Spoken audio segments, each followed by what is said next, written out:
Hey everybody, it's Brenda. Welcome to Life on Goldman Road. Tonight we are going to make one of Clarence's favorite recipes.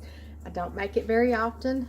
It is a cold weather recipe for sure, and it is about 37 degrees here in Mississippi right now, and it's raining, so it makes it yucky. But tonight is the night. I'm going to make it. This is a recipe that I got from his mother. She has made this for years. It is in our family cookbook. So we're going to get started on it. Now, it is called Swiss steak. I don't know how known this is. I find it on Pinterest, but some of it's similar, but then some of it is just totally different. So I guess maybe different parts of the world have different recipes called the same thing. You never know. But this recipe is calling for a pound of round steak. Now we are going to do venison tenderloin. I could have done round steak, but I had got out tenderloin last night and it works just as great. A stalk of celery chopped. We are not celery people. I do not put this in here. A can of tomatoes, a can of tomato paste, an onion chopped, sweet pepper chopped to taste. I don't have any in the house, but a lot of times she will put a sweet banana pepper rather than a bell pepper. We're not going to do either of those either. A can of tomato sauce, a dash of oregano. We are going to start out by getting a crust on our tenderloin. So I'm going to dredge it in flour and fry it until it gets a crust. It might not be completely done, but that's okay. We're going to put it in our Instapot because I just don't want to drag out the crock pot. We're going to put it in our Instant Pot and put it on slow cooker and just let it cook for the rest of the afternoon. I'm a little late getting this on, but it should still be okay. This will thicken as it cooks, and I will serve this over rice tonight, and it will be great. I may even do biscuits with it. Depends. We have some stuff going on at the chicken house that we're having to do this afternoon, so it just depends on how I feel when we get home.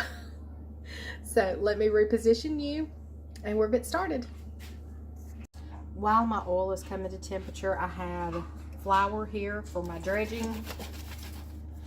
And in this bowl, I have my tenderloin with what little bit of buttermilk I had and an egg. This is just to kind of wet it, to coat it, so the flour will stick to it and we'll get a nice crust because we want that. Now I have my Instapot back here as well.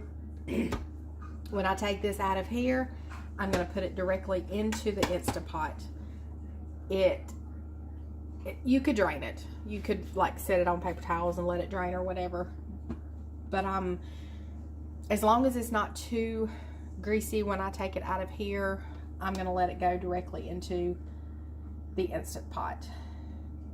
And just in case, I think I'm going to have a plate with paper towels on it, and then I can quickly put it into the Instant Pot. That way maybe it won't be so greasy. We'll do that. And then the rest of our ingredients, we're going to get started in our Instant Pot as the tenderloin starts frying. So this is coming up to temp. So let me get the Instant Pot ready, and I'll tell you what we're going to go ahead and put in here. We've got our first couple of pieces in here I wanted to take you through. All I'm doing is taking it out of the buttermilk egg mixture, dredging it in flour, and then putting it in our oil. So easy. And this is just one pack. I'm doing one pack at a time. I did get out 2 packs because leftovers are wonderful of this. So as soon as we get all of this in our pan to fry, we will start, oh, that's a little bitty piece. We will start getting together the stuff that goes in our Instant Pot.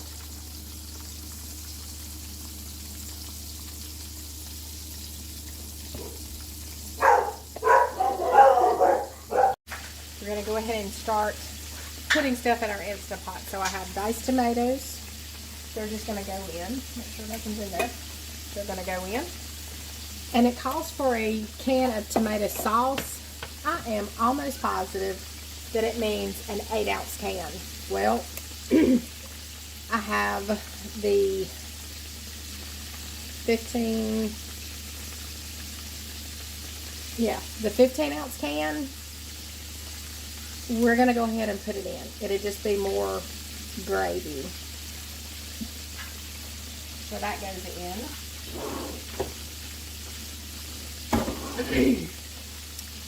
Tomato paste.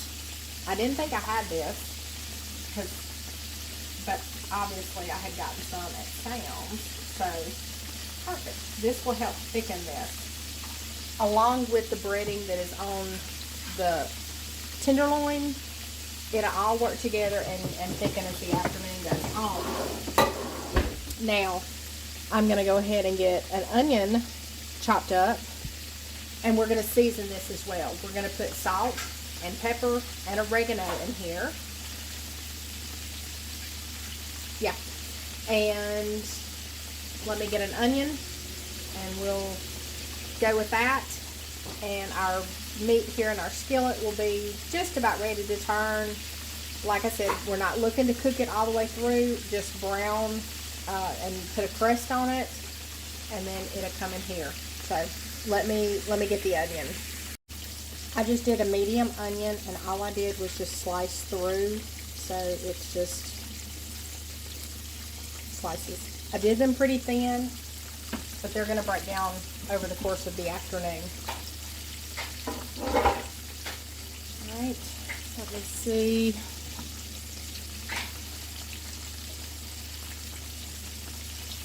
Yes, alright, hang on. We're going to flip our tenderloin. See, it's not necessarily done all the way through. Woo! Let me get a hold of it. We're just putting a crust on it.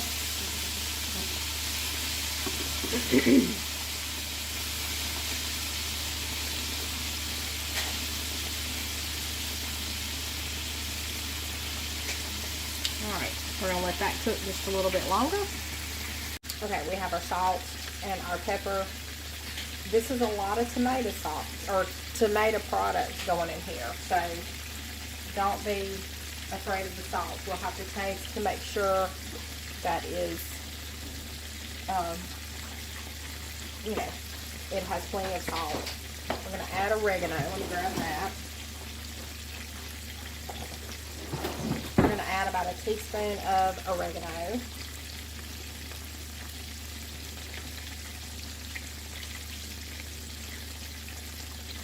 That smells so good. Okay. The holes aren't very big in this, so you have to shake a lot. I know that looked like a lot, but trust me, it wasn't. Alright, let me see if I can find something to stir this around with.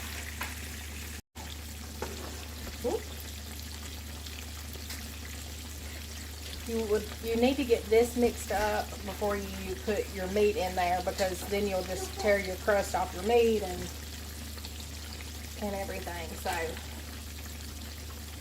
I'm actually pleased with this. Really and truly, that 15-ounce can of tomato sauce is not too much. It is fairly thick already, so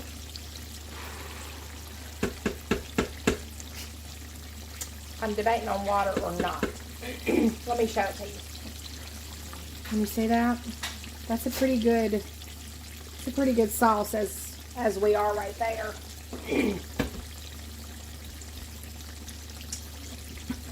I'm going to let it go with this.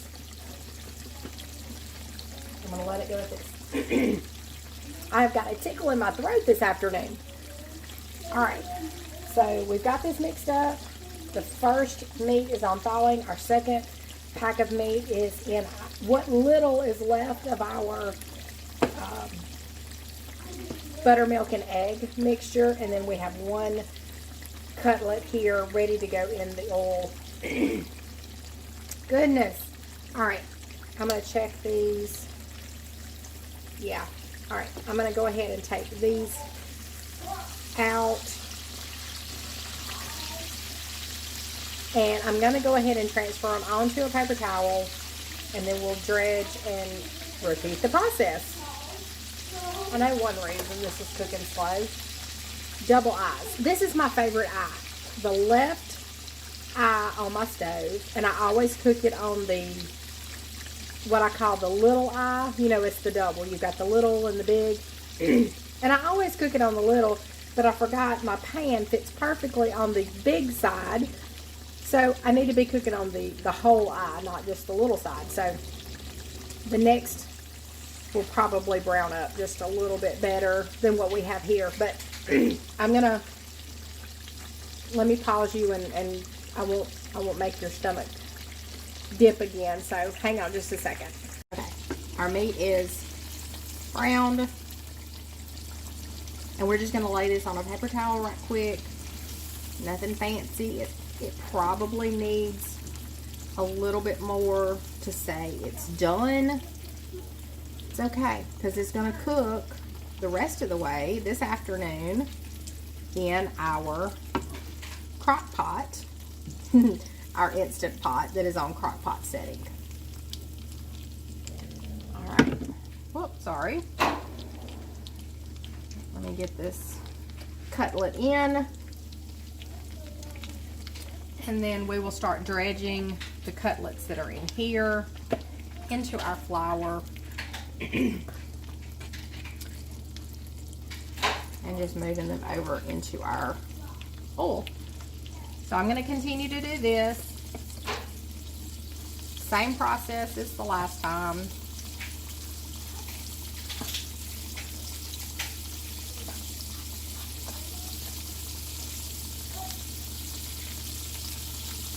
And I'll bring you back in just a few. These are ready to turn over. Didn't take long at all.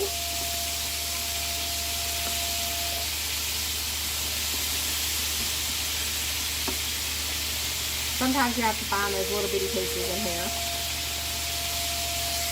Now while that finishes, we've got 1, 2, 3, 4 more pieces left to cook as well. But we're going to go ahead and put this in our Instant Pot.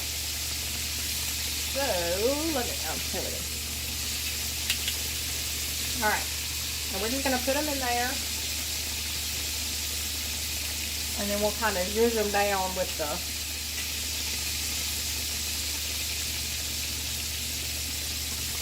spatula. And, yeah, if I don't explain something well enough that you understand what I'm doing, let me know. There are times where I talk, and I've done this 100 times, and sometimes I think you should know how to do this. So if I do something that you don't understand, let me know, because I want to be clear in how we're doing this. So very gently, I'm going to kind of just roll this in our sauce and get them coated. That's perfect.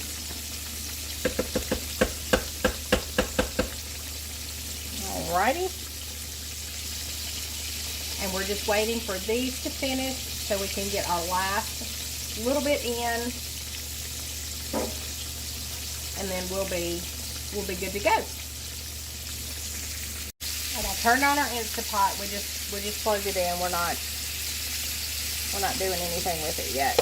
I'm gonna go ahead and get this in while the last of it cooks.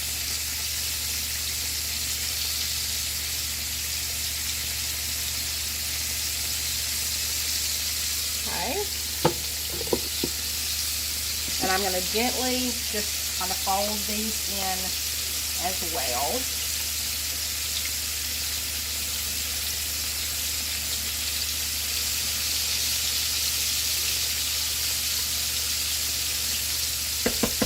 Still debating on that little bit of water, not gonna lie.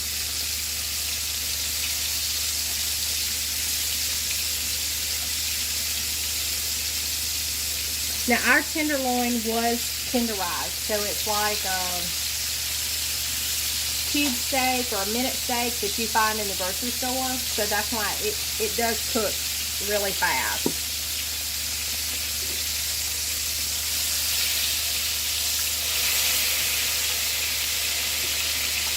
And of course, the last one's always cook the fastest.